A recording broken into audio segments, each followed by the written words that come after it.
do an audio test.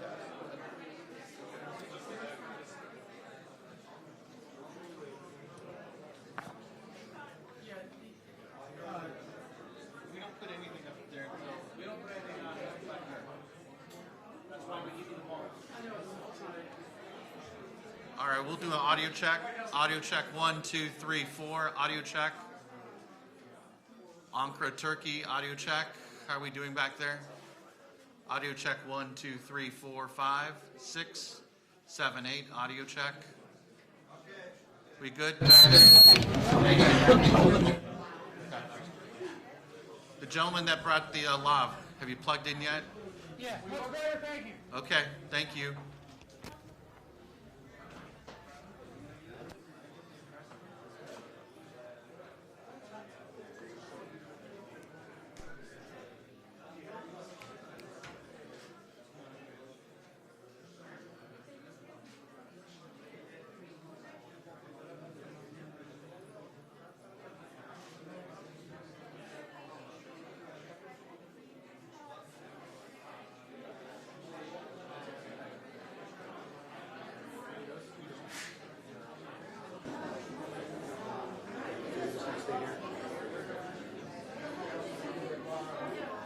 Yeah, that's fine. So,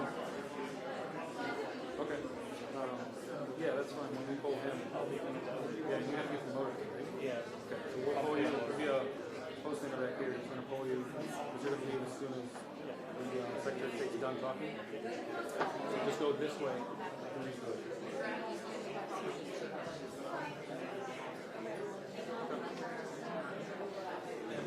Okay. It's not going on stage.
Barış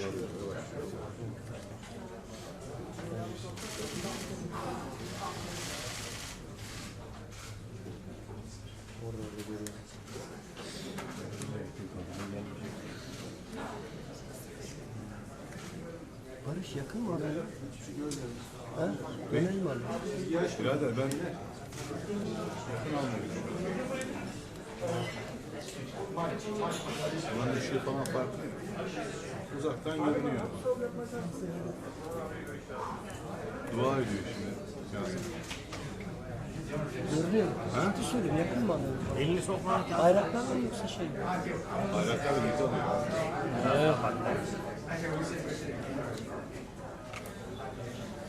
Bunlar çok neşeli ama.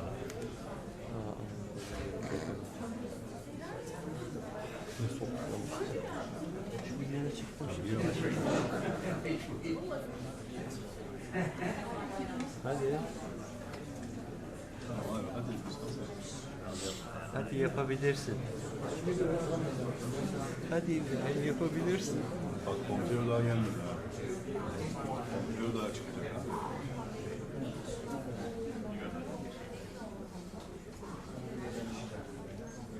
Abi risk edelim ki canlıda mıyım değil miyim? Şurayı çekeyim. Zaten muhtemelen senden veremiyorlar. Ya, bizi çekmiyor. Benimki çekiyor oğlum. Ali. 2500. Abi geliyor şimdi kapatacağız. İyi, olay başlıyor, açılmış. Biri geliyor.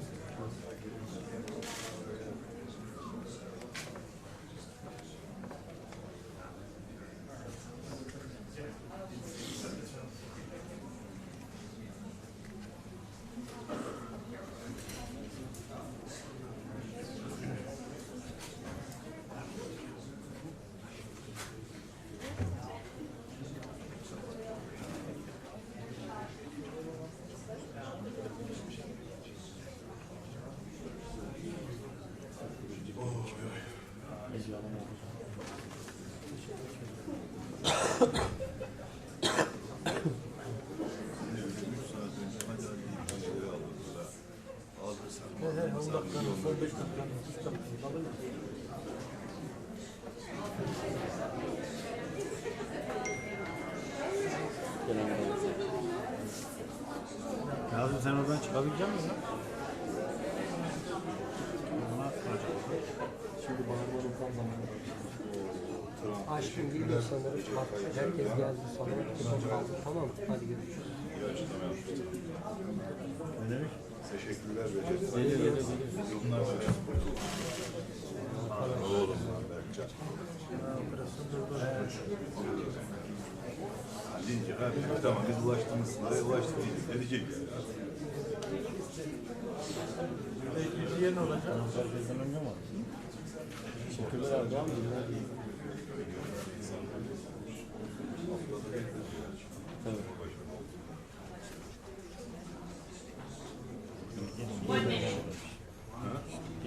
Gidiyor.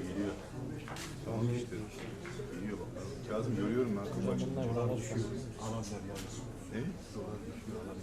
Bunlar hep davul sanırım. Necati. Necati. Nasıl?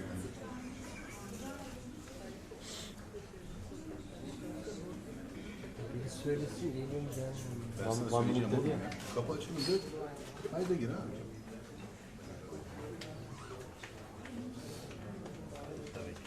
Haber veririz. Bu şeyi açacağım. Yine açacağım.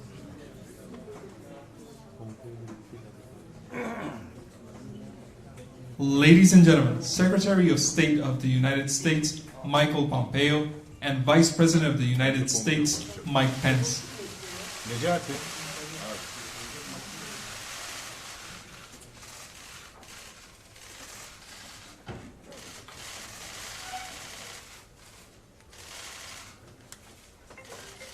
One week ago, Turkish forces crossed into Syria.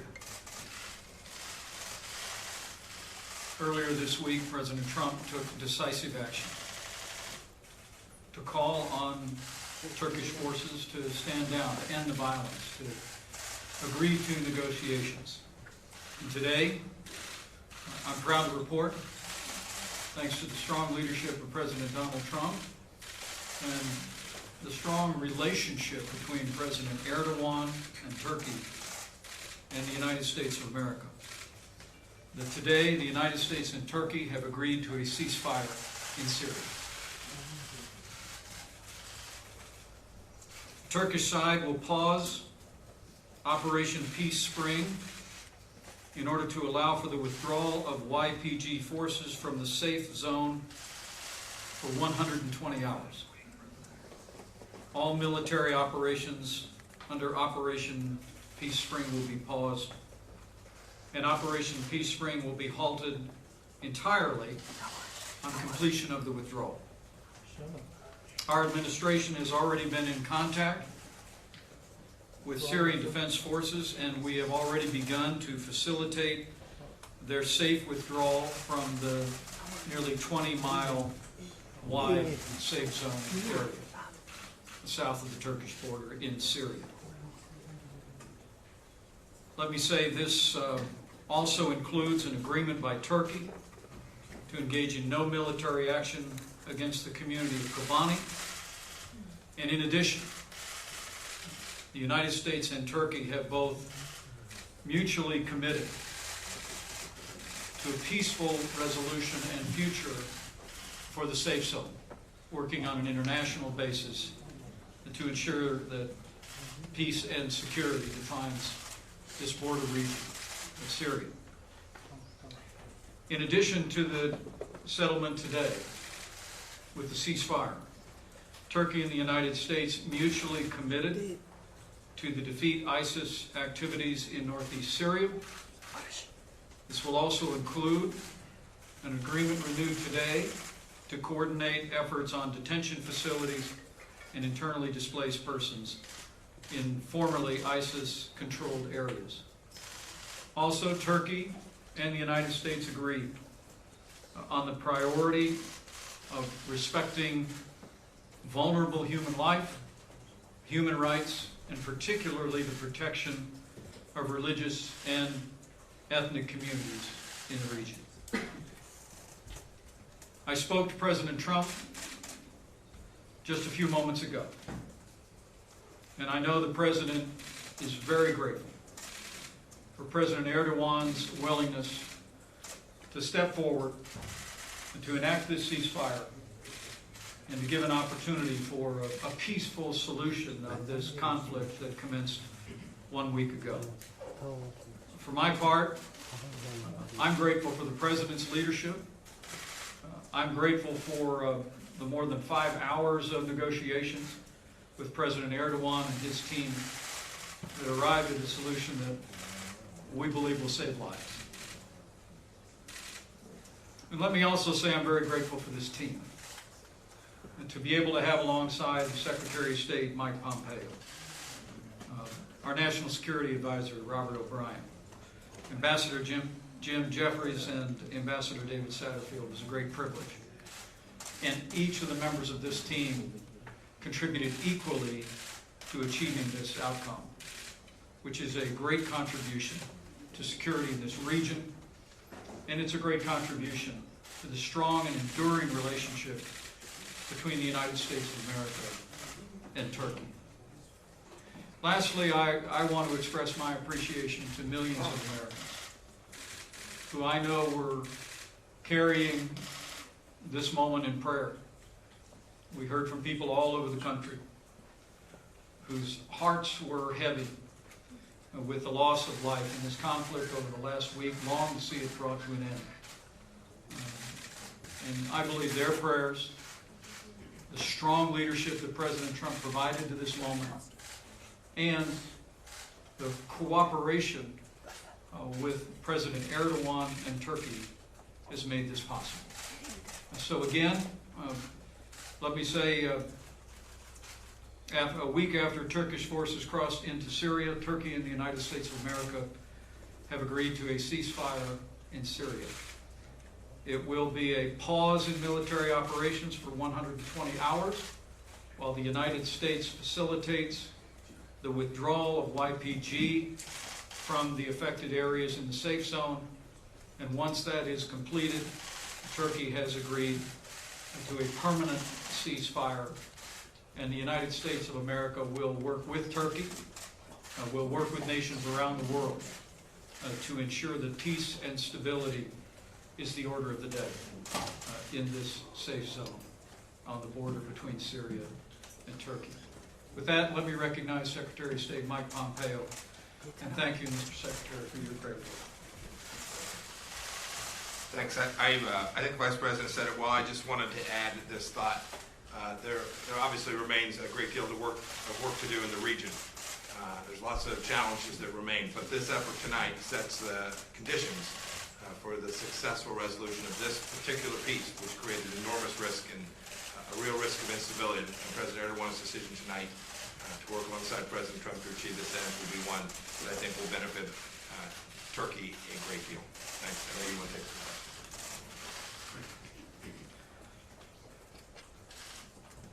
Humaira, where are you? Go right ahead. Thank you very much. How will you overcome the damage that's been caused over the past week? There's been a lot of animosity between US and Turkey. A lot of things have been said and a lot of threats of economic sanctions have been made. How are you going to repair the relationship going forward? Thank you. Well, first, as you'll see from the agreement, part of our understanding is that with the implementation of the ceasefire, the United States will not impose any further sanctions on Turkey. And once a permanent ceasefire is in effect, the President has agreed to withdraw the economic sanctions that were imposed this last Monday. But make no mistake about it, President Trump was very clear with our ally, Turkey, about American opposition to Turkish military forces entering Syria. The President made that clear in his discussions and his correspondence with President Erdogan. And I believe that the candor and frankness that President Trump applied to this and the strength of his relationship with President Erdogan both contributed to the ability for this agreement to come about. Now we will work together to implement this agreement. As I said, our team is already working with YPG personnel in the safe zone for an orderly withdrawal outside the 20-mile mark, and we're going to go forward together to bring peace and security to this region. I'm very confident of that. Okay, Gonca Şenay. Gonca, please. Thank you. Gonca Şenay from Charity World. There are reports by some international organizations on how YPG is treating ethnic and religious minorities in northern Syria. And Christian leaders in Turkey are making calls to the country to ensure peace and security in the region. I'm wondering your thoughts on this. Well, let the Secretary also address that, but I can tell you that President Erdogan and I spoke at great length about the importance of protecting religious minorities in the region. President Erdogan also shared with me the perspective of many leaders in religious communities here in Turkey who had great concerns about violence and persecution taking place along the border. And so part of our agreement is to continue to work very closely to ensure that religious minorities can thrive and that religious pluralism is one of the characteristics of this safe zone for some time to come. Mr. Secretary? Not only this, we've certainly heard from, the Vice President heard from Christian leaders around the world who expressed much of the same concern that you just described. We think this reduction in violence, this ceasefire, reduces the risk of that, so we think this greatly contributes to protecting religious minorities throughout Syria and throughout the broader Middle East, as well as all obviously happens in the context of lots of religious challenges, lots of challenges of religious persecution in Iraq and other places as well. We think this is an important contribution in that regard. The other thing is that we talked about at some length is that to the extent there are abuses that are identified, we'll ask each leader, certainly President Erdogan and his team and others, to investigate any allegations of abuse that have taken place. And let me maybe add an addendum to that. One of the things I know the President and the American people are most proud of is the investment of hundreds of millions of dollars to help rebuild a Christian, Yazidi, and other religious minority communities in the aftermath of the horrifying violence during the ISIS period, both in Syria and in northern Iraq. We'll continue to flow those resources to support those communities, but as you'll see from this agreement, it is a specific undertaking by Turkey and by the United States to ensure to protect religious minorities in the affected region. Sean Tandon. Thank you.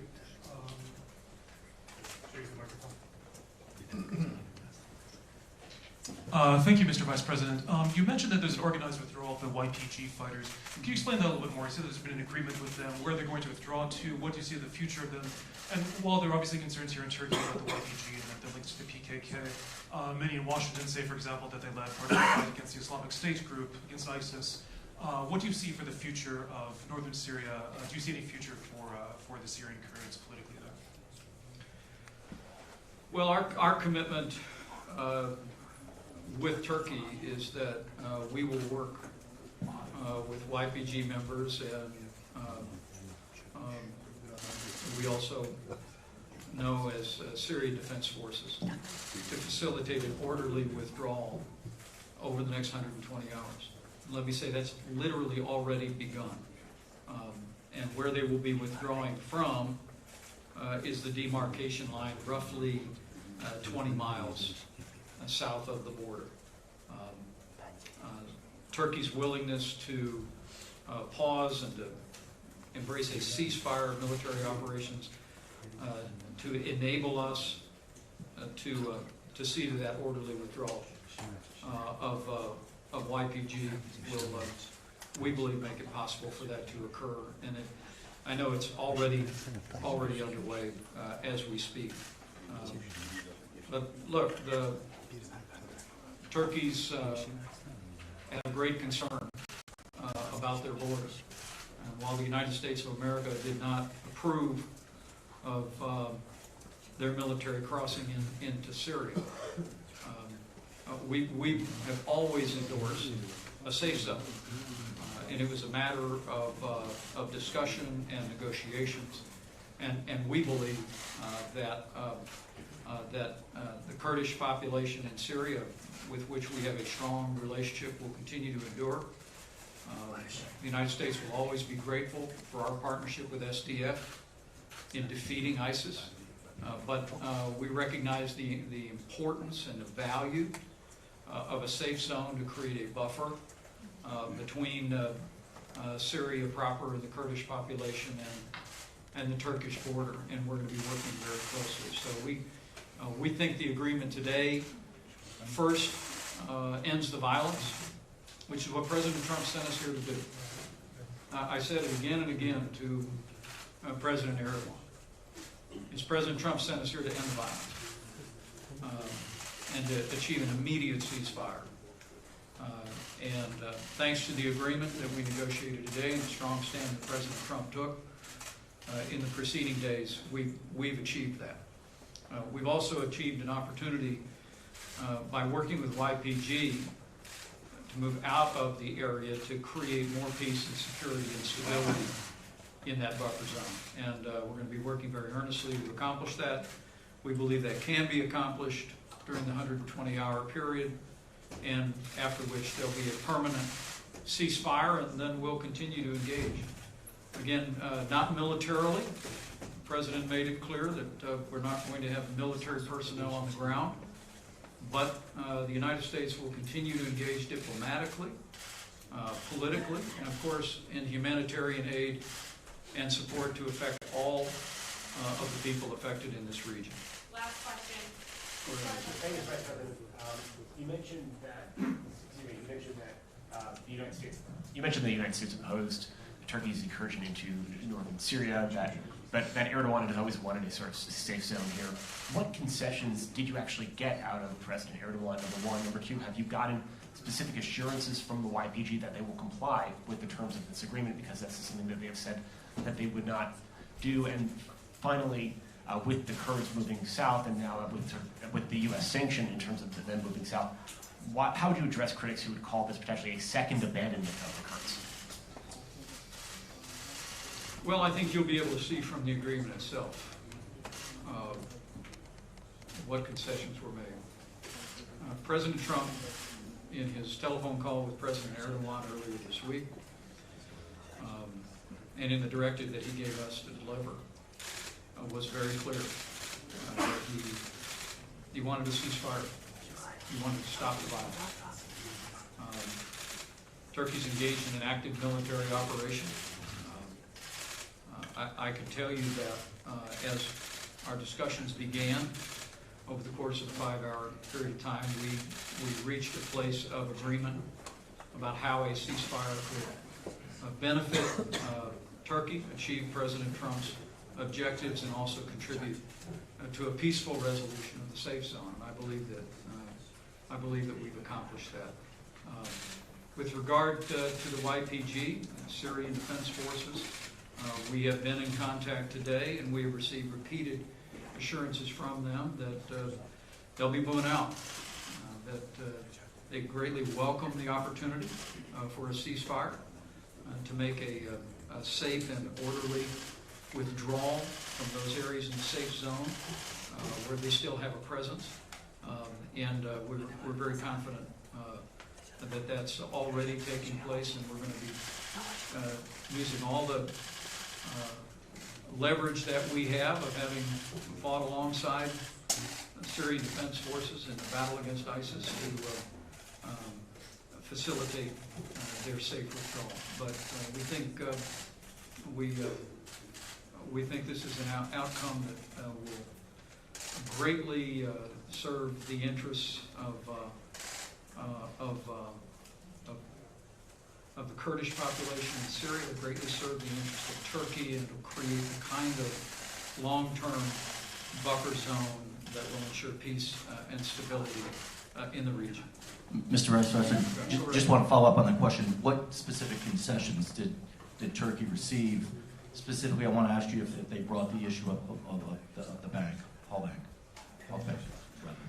Not in the context of these negotiations. I think when we had concluded the negotiations, the topic was raised, and we informed them that was a matter for the Southern District of New York and the Justice Department.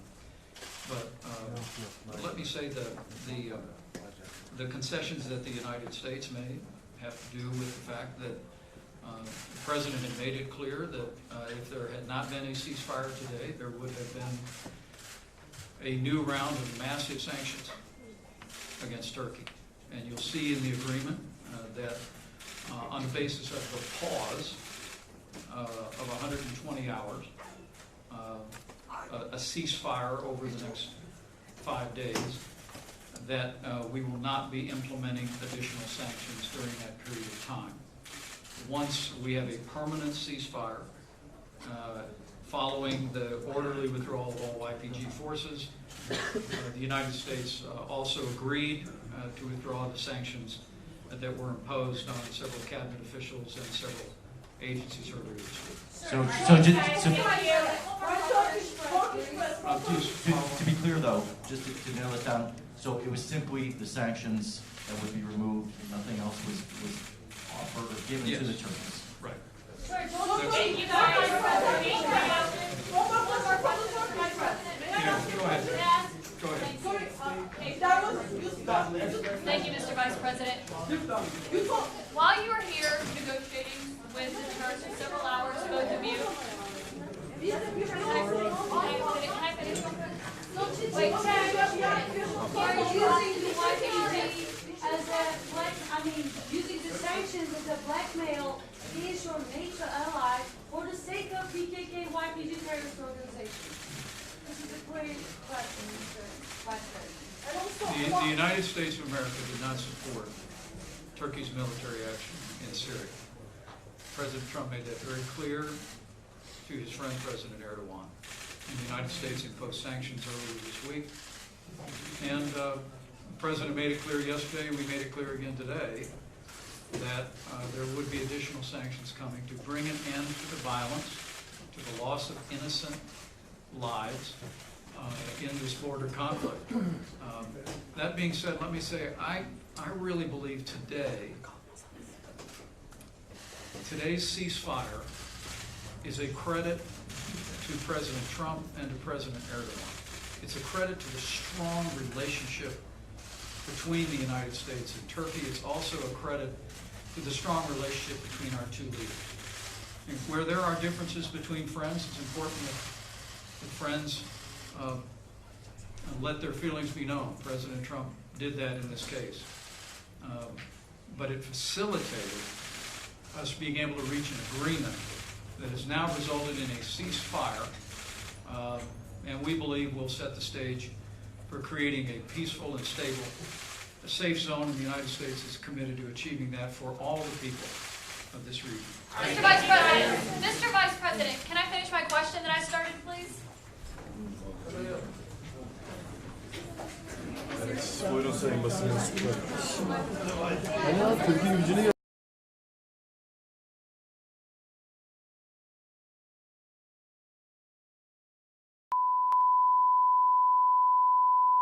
This is the primary audio circuit for the Reuters live service.